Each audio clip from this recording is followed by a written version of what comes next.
Right అటు సింగరేణి బొగ్గు స్కామ్కి సంబంధించి ఏదైతే బొగ్గు కుంభకోణానికి సంబంధించి ఆధారాలతో సహా ఇటు గవర్నర్ కలిసి ఇటు బీఆర్ఎస్ వర్కింగ్ ప్రెసిడెంట్ కేటీఆర్ అలాగే మాజీ మంత్రుడు హరీష్ రావు ఇతర మంత్రులు కూడా ఇతర నేతలు కూడా ఫిర్యాదు చేశారు. దీనికి సంబంధించి తాజా అప్డేట్స్ అందించడానికి మా కరెస్పాండెంట్ లివిల్ కూడా సిద్ధంగా ఉన్నారు. లివిల్ చెప్పండి, మొత్తానికి ఎంతసేపటి క్రితం గవర్నర్కు ఫిర్యాదు చేశారు, దీనికి సంబంధించి డీటెయిల్స్ ఏంటి?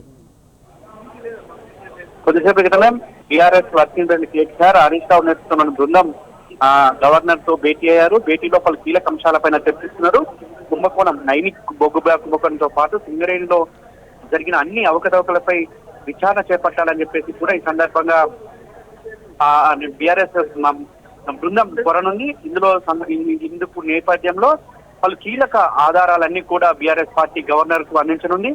ప్రధానంగా నైని బొగ్గు బ్లాక్ తో పాటు ఇటు డీజిల్ కుంభకోణం, అటు ఎక్స్ప్లోజర్స్ ఏదైతే ఉందో వాటి కుంభకోణం, మరోపక్క ఇటు ఏదైతే సైట్ విజిట్ సర్టిఫికేషన్ సంబంధించిన కుంభకోణానికి సంబంధించిన పలు కీలక అంశాలపైన కూడా గవర్నర్ ను కోరనుంది. అయితే ప్రధానంగా ఈ ప్రభుత్వంపై ఆరోపణలు వచ్చినాయి. ఆరోపణలో రావడం కొద్ది రోజులకే నైని బొగ్గు బ్లాక్ సంబంధించిన టెండర్ను రద్దు చేస్తున్నట్లు డిప్యూటీ సీఎం ప్రకటించారు. తర్వాత పలు కీలక అంశాలపైన మరోసారి బీఆర్ఎస్ పార్టీ ఆరోపించింది. ఆరోపణలన్నీ కూడా నిజమేనని వాళ్ళ నైని బొగ్గు బ్లాక్ టెండర్ల రద్దు అంశం చూపించింది. కానీ వాళ్ళ ఏదేమైనప్పటికీ ఆ టెండర్ల విషయంలో రద్దు విషయంలో ప్రభుత్వం కేవలం ఒక నైని బ్లాక్ మాత్రమే మిగతా వాటిని కొనసాగించమంటే ప్రభుత్వం పూర్తిగా అవినీతిమయంలో కూర్చిపోయింది, అరాచకాలకు పాల్పడుతుంది, వాళ్ళ అక్రమాలు చేపడుతుంది కనుక వాటిపైన దర్యాప్తు చేయాలని చెప్పేసి కేంద్ర మంత్రి కిషన్ రెడ్డికి లేఖ రాసింది బీఆర్ఎస్ పార్టీ.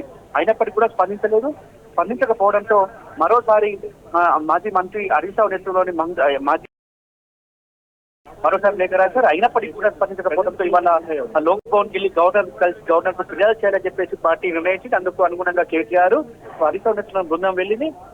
అనేక అంశాలపైన అంటే సింగరేణిలో జరిగిన అనేక అక్రమాలు, అవినీతికి సంబంధించిన దానికి సంబంధించి కేంద్ర దర్యాప్తు బృందంతో విచారణ చేపట్టాలి, లేదంటే సిట్టింగ్ జడ్జి నేతృత్వంలో విచారణ చేపట్టాలని చెప్పేసి కూడా బీఆర్ఎస్ పార్టీ డిమాండ్ చేస్తుంది. ఈ నేపథ్యంలోనే అన్ని ఆధారాలతో కూడిన నివేదికను బీఆర్ఎస్ పార్టీ అటు గవర్నర్ కు సమర్పించనుంది.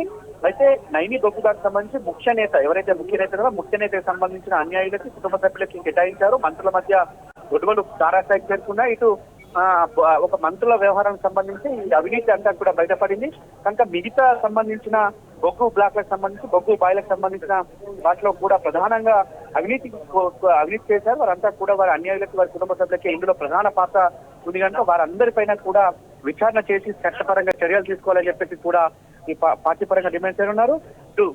ఏదైతే జైపూర్ సంబంధించిన పవర్ ప్లాంట్, సోలార్ ప్లాంట్ సంబంధించిన అంశాలపైన కూడా కీలకంగా దర్యాప్తు చేసి ఆ దర్యాప్తు బృందం ఆదేశించాలని చెప్పేసి కూడా గవర్నర్ తో ఉన్నారు. అనేక విషయాల్లో ప్రభుత్వం సహకారం చేస్తుంది. వాళ్ళ ప్రధానంగా క్యాబినెట్ రాజ్యాంగబద్ధమైన పదవిలో ఉన్న క్యాబినెట్ మంత్రులు ఈ విధంగా కుంభకోణానికి పాల్పడి ఈ విధంగా అవినీతి చేయడం దర్యాప్తు సంబంధం ప్రభావితం చేస్తున్న కేంద్ర దర్యాప్తు సంస్థలతోటే దర్యాప్తు చేసి విచారణ చేపట్టాలని సందర్భంగా కోరనున్నారు. కొద్దిసేపటి క్రితమే గవర్నర్ తో భేటీ ప్రారంభమైంది. Suresh, thank you.